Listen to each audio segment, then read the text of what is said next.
Ball State Sports Link's Third Down Chirp is delivered by Papa John's. Better ingredients, better pizza. Visit papajohns.com today for more info. This is a very special game. It's the last time we seniors get to step on this field. The last time we play at home. And the last time we get to make that game-changing play. This is the last time to make a statement. This is the moment that we have been waiting for. To make that memory that lasts forever. And to prove that we are ready for one more.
Welcome back to another great episode of Third Down Chirp, delivered by Papa John's. I'm your host, Luke Martin, alongside Zach Hughes, Tyler Bradfield.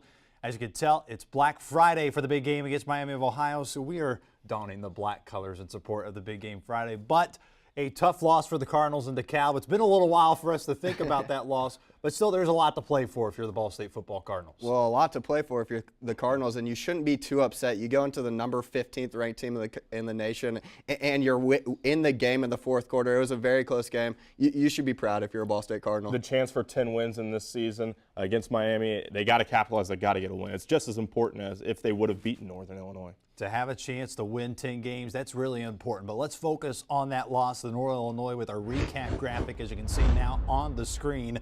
The Cardinals, it was a tough loss for Ball State, losing by 21 points, but it was much closer than the 21-point spread set at the end of the game. How about Juwan Edwards? Rushed for 156 yards and a touchdown. And Keith Winning, he was 35 of 49 for 324 yards, 1 touchdown, and 1 interception. From the Northern Illinois aspect, Jordan Lynch was, well, Jordan Lynch. He was 26 of 32 for 345 yards through the air and 123 yards on the ground, which accounted for 468 yards and 4 touchdowns in total offense.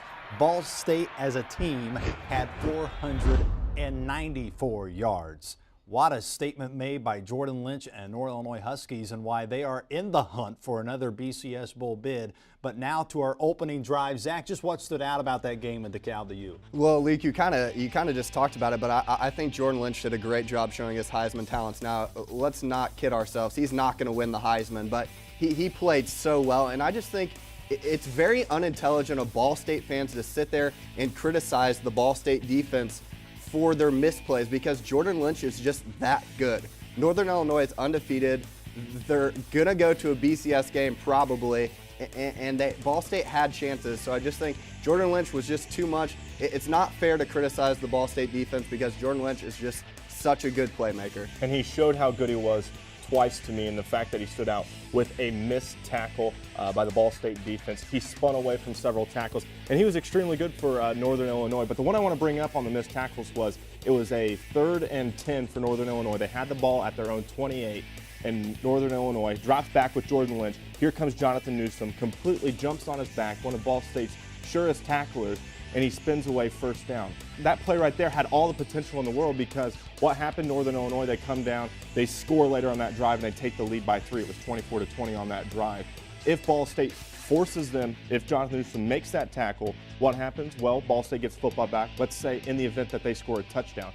It's now an 11-point game. That one missed tackle that Jordan Lynch got out of, 14-point swing. It was a big swing for Northern Illinois and why they were able to end up winning the game. From my perspective is there is still a lot to play for. This is a proud senior class. When they first came into the program, it is a different program than what they will be leaving it in a couple weeks. Still have a great shot to go to a really good bowl game. This is a big game. You go out, you beat Miami, you get that 10th win, you can still go to a really nice bowl game. But it speaks volumes about how far the program has come to when fans around Muncie are going, 10-2 is okay. 10-2 is all right. You kidding me? That is a great season that Ball State still has a chance to go after. But it's going to have to go against a rival of Miami, Ohio, a big rivalry game between Ball State and Miami. But we will get to that game in just a moment. But before we talk about the Red Hawks, are you guys okay if we let some fans ask some questions on the show? I think we're okay Absolutely. with this. Okay, well, let's go ahead and do that. It's our fan Q&A segment as some Ball State fans have some hard questions for some Ball State football players and coaches. My question is for Kenny Lee, and I know that you play defense, but if you ever score a touchdown, show us your touchdown dance. Well, there's a dance called the Jiggalate down where I'm from in Indianapolis, and it's my hometown dance, so I'm pretty sure I'll rep my hometown with the Jiggalate. My question is for Coach Dixon, and out of the players that you coach, which one of them do you think will eat the most on Thanksgiving? I would say Avery Bailey because he's built like a truck. I think he's more of a cranberry and stuffing guy. Huge thanks to the Ball State fans asking those great questions to the players for not just doing it this week, but all year long on 3DC, because that actually brings personality to the show, and we have to bring personality, especially when you got us three here on the show every week long. We need the help in that category. But now let's focus on the big game Friday, Miami of Ohio. They're coming in at 0-11. They've hit hard times over there at Miami, but that does not mean Coach Jay Bateman and Coach Rich Skrosky can take the week off. So this is our edition of the Third Down Chirp Scouting Report as Coach Rich Skrosky and Coach Jay Bateman get us ready for the Red Hawks. Well, their front. I think their front really plays well. I think it's one of the better fronts in the MAC. I know number 9, seemed to maybe have an injury there late in the game the other night against Buffalo, so I'm not sure, but he's a heck of a player. Both their ends play with really good motors. And then at the corner position, a lot of press coverage. The kid number 3 gets up in your face and challenges you a lot. They opened the game the other night with Buffalo. Buffalo tried to hit the wideout on a deep drag route, and number 3's all over it. So I think those are the two spots that really stand out on film. Well, I think, losing their quarterback hurt them. He's a really good player, but they do have really good speed outside, so we got to do a great job in coverage. I think we can get after them a little bit pressure-wise, especially on third downs. I think our kids match up pretty good with their big kids. But we're going to have to do a great job on the outside, covering them. And then I think they do a really good job with their quarterback run game, which obviously, they saw us against Northern Illinois have some problems with. So we have to do a great job stopping the quarterback in the run game and then controlling the perimeter.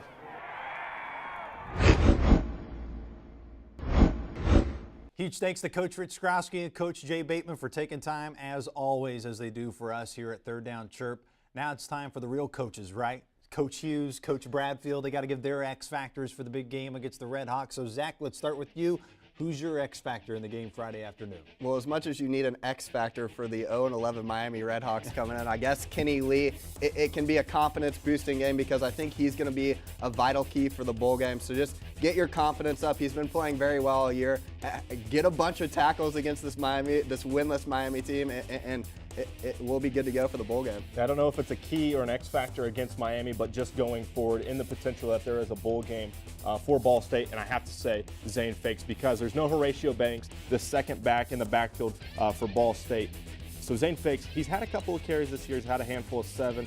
He's averaging just under 7 yards per carry with those handoffs that he's been receiving. He's got to be big because he's got to be a nice addition and a nice complement to Juwan Edwards in the backfield when he needs to step out and catch a breather on the sidelines. And not only is it the last regular season game for the Cardinals, it is also senior day, which is why I got to go with the senior, and that's going to be Connor Ryan. Connor Ryan, who's been out the majority of the year. He's been in games, but not from a receiving perspective because of his hand injury. Well, he's back, and he was able to play at Northern Illinois, get a couple catches, and he's going to be huge here on the last game of the year against Miami. Miami, they're struggling. I mean, they are reeling. Like we mentioned, they are winless on the year. But at the same time, like Coach Limbo said, these are the games that scare the death out of you as a head coach because they got nothing to lose. So you got to go with a senior leader to lead the charge. I'm going to go with Connor Ryan as a wide receiver for the Ball State Cardinals. Like we mentioned, it's a tough game against the Miami of Ohio Redhawks because it is a rivalry game. Throw out the record books because you know Miami's going to be coming in the Schumann Stadium ready to go. But one statistic here for our final drive as we give you our predictions. Miami of Ohio, they have scored 103 points all year. Ball State surpassed that total with 5 minutes to go in the first quarter at North Texas. They have really been struggling offensively, struggling defensively.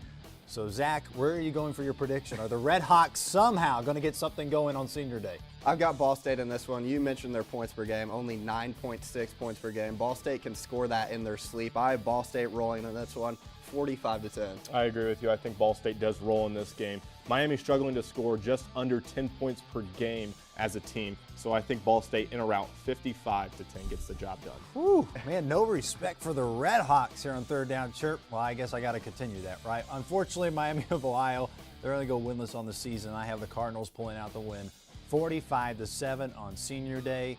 It's going to be an emotional day for all the seniors, the senior class, and what they've been able to do. Congratulations to them on a great career, and to have a regular season of 10-2.